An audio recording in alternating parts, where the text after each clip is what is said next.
तुपकरजी, आपण हा व्हिडिओ बघितला असेल तर माणिकराव कोकाटे यांचा रमी खेळतानाचा व्हिडिओ सध्या व्हायरल होतोय। सभागृहात ते रमी खेळताना आपल्याला बघायला मिळत आहे। तुमची प्रतिक्रिया? ते खूप दुर्दैवी आहे की राज्यातल्या एका जबाबदार मंत्र्यांनी अशा पद्धतीनं वागावं। म्हणजे महाराष्ट्रातल्या तरुण लोकांनी काय आदर्श घेतला पाहिजे।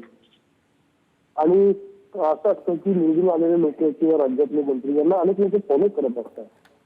आता अशा पद्धतीने जर हे रमी खेळत असतील किंवा बेजबाबदारीने वागत असतील तर सामान्य माणसांनी यांच्याकडून आदर्श काय घ्यावा। एक तर शेतकरी आत्महत्या करतो आहे, दुसऱ्या बाजूला सोयाबीनवर हुमणी आली पडलेली आहे, मोठ्या प्रमाणात सोयाबीनचं नुकसान झालेलं आहे, अनेक ठिकाणी बियाणं उगवलेलं नाही, कंपन्यांनी फसवलेलं आहे, युरिया खत मिळण्याचं शॉर्टेज तयार झालेलं आहे, न्यूट्रीच्या नावाखाली दुसरं खत जबरदस्ती शेतकऱ्यांच्या माती मारतायत, ती किंवा कंपनीचे 12 वाजलेले आहेत।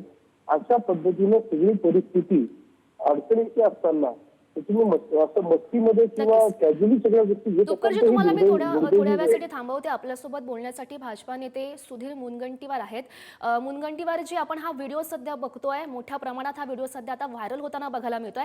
सभागृहात कृषी मंत्री कोकाटे रमी खेळत असल्याचा हा व्हिडिओ एक्सपोज केलेला आहे रोहित पवार यांनी। तुमची प्रतिक्रिया? नाही, मी व्हिडिओ बघितला नाही, पण व्हिडिओमध्ये जी सत्यता असेल तर ही गंभीर बाब आहे। विधानसभा हे लोकशाहीचं मंदिर आहे। आपण कोणत्याही धर्माच्या मंदिरामध्ये ती अपवित्र होईल अशी कोणतीही कृती करत नाही। या विधानसभेसाठी, या लोकशाहीसाठी हजारो शहीदांनी प्राणाची आहुती दिली, आपला जीव भारत मातेच्या चरणी समर्पण केलं, तेव्हा ही लोकशाही प्राप्त झाली। आणि आपण नशीबवान आहोत की विधानसभेत बसण्याची आपल्याला संधी जनतेने दिली। आता रमी असेल, मद्यप्राशन असेल, जुगार असेल, अशा वाईट गोष्टींपासून समाजाला प्रवृत्त करण्याची जबाबदारी आमच्यावर आहे। आम्ही जुगाराच्या संदर्भात, बेटिंगच्या संदर्भात, जंगली रमीच्या संदर्भात, ड्रीम 11च्या संदर्भामध्ये आज नवीन पिढी ही वाया चालली असं विधानसभेत जोर जोराने आपण सांगतो। आणि दुसरीकडे मात्र दुर्दैवानी हे आपण सत्य करतो की महाराष्ट्रामधली नवीन पिढी ही या संदर्भामध्ये व्यसनाधीन होत आहे रमीच्या।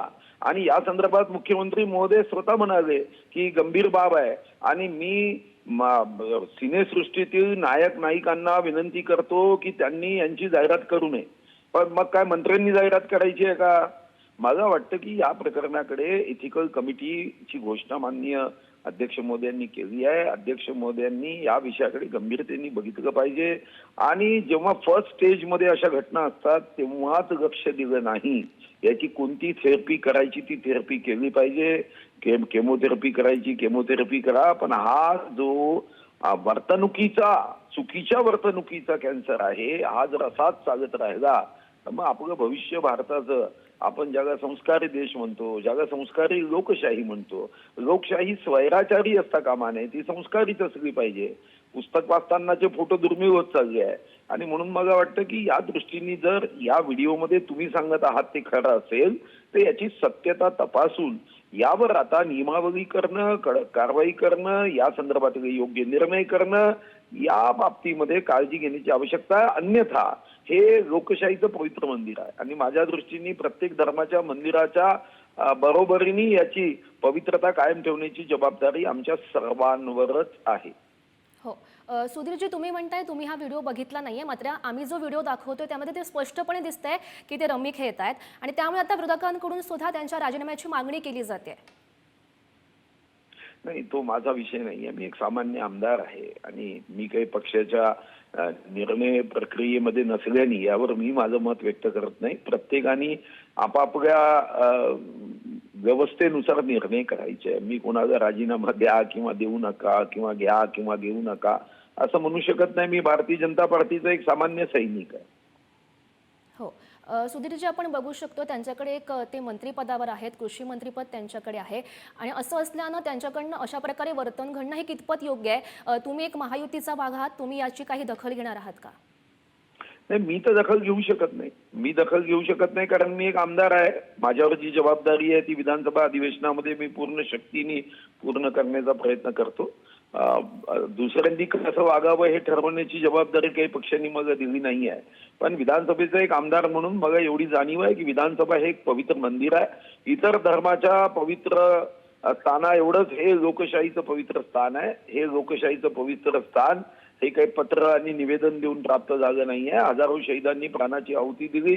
मेरा रंग दे बसंती 14 म्हणत हसत हसत जेव्हा शहीद आजम भगतसिंगासारखे हजारो शहीद आपल्या प्राणाची आहुती भारत मातेच्या चरणी अर्पण केले, तेव्हा हे आम्हाला लोकशाही आणि लोकशाहीची विधानसभा लोकसभा प्राप्त झाली आहे. याची पवित्रता असली पाहिजे. आपल्या शरीराचा प्रत्येक रक्ताचा थेंब हा जेव्हा देशाच्या भारत मातेच्या चरणी अर्पण केला, तेव्हा शाहीचा थेंब मतदानाचा आम्हाला लागतो. ही जाणीव ठेवून आम्हाला आपली वर्तणूक ठेवली पाहिजे. बरोबर, नक्कीच. सुधीरजी, धन्यवाद दिलेल्या या सविस्तर प्रतिक्रियेसाठी. तर मी रविकांत तुपकर यांच्याकडे पुन्हा एकदा जाते. तुपकरजी, तुम्ही शेतकऱ्यांबद्दल मुद्दे मांडत होता, त्यांच्या शेतकरी आत्महत्यांचा मुद्दा सुद्धा तुम्ही मांडलेला होता. खरं तर आता जो व्हिडिओ व्हायरल होतोय याची तुम्ही काही दखल घेणार आहात का, आवाज उठवणार आहात का या संदर्भात? दखल घ्यायला मी सरकारमध्ये नाहीये, आम्ही चळवळी करणारे लोक आहोत, पण या संदर्भामध्ये निश्चितच आम्ही आवाज उठवू. दुसरं, सुधीर भाऊ म्हणाले ती गोष्ट खरी आहे की लोकशाहीचं हे पवित्र मंदिर आहे आणि या मंदिरातली प्रत्येक कृती याच्याकडं सर्वसामान्य लोकांचं लक्ष असतं आणि त्याच्या हे सगळे विधानसभेत किंवा सभागृहात गेलेले आमदार हे असे सहज गेलेले नाहीयेत. लाखो लोकांनी त्यांना निवडून दिले, हजारो लोकांनी त्यांना निवडून दिले आणि अशा पद्धतीनं तिथं जर का तुम्ही कृती करत असाल तर सामान्य माणसासमोर तुम्ही काय आदर्श ठेवणार आहे, काय तुमच्याकडनं आदर्श घ्यावा? आणि सरकार किंवा मंत्री किंवा आमदार हे सामान्य माणसाला आधार वाटण्यासाठी असतात, सामान्य माणसाचं जगणं सुखकर करण्यासाठी असतात. तुम्ही जर जबाबदार लोक अशा पद्धतीने तिथे वागत असाल तर ते त्या खेळावर बंदी आहे, तो खेळ बंद केला पाहिजे. याच्यात लाखो युवक त्या खेळाच्या आहारी जाऊन उद्ध्वस्त झालेले आहेत आणि सरकारमधलेच एखादे मंत्री तसा खेळ खेळत असतील तर मग कुणी सांगायचं? म्हणजे पोलिसांनी चोरी केल्यासारखी ही प्रक्रिया आहे. न्याय कुणाकडे मागायचा? कुंपणच जर शेत खात असेल तर सर्वसामान्य माणसाने न्याय कुणाकडे मागायचा? आज महाराष्ट्रातल्या शेतकऱ्यांना दिलासा देण्यासाठी कृषी मंत्र्यांनी आणि मुख्यमंत्र्यांनी सगळ्या सरकारमधल्या लोकांनी गाव खेड्यात गेलं पाहिजे, लोकांना भेटलं पाहिजे, त्यांचे प्रश्न समजून घेतले पाहिजे, किंबहुना त्यांना आधार दिला पाहिजे, त्यांना मदत केली पाहिजे. हे सगळं सोडून जर अशा पद्धतीने हे वागत असतील, काय महाराष्ट्राचा सगळ्या विधान भवनाचा तमाशा मांडलाय तुम्हाला सांगतो. ते पवित्र मंदिर आता राहिलं नाही, ते मारामारीवालं किंवा रमी केंद्र म्हणून त्याला दूषित केलं तरी काही अवघड होणार नाही असं मला वाटतंय. नक्कीच नक्कीच तुपकरजी, खरं तर या व्हिडिओची आता सरकारकडून नेमकी कशा प्रकारे दखल घेतली जाते हे बघणं महत्त्वाचं असेल. धन्यवाद दिलेल्या सविस्तर प्रतिक्रियेसाठी.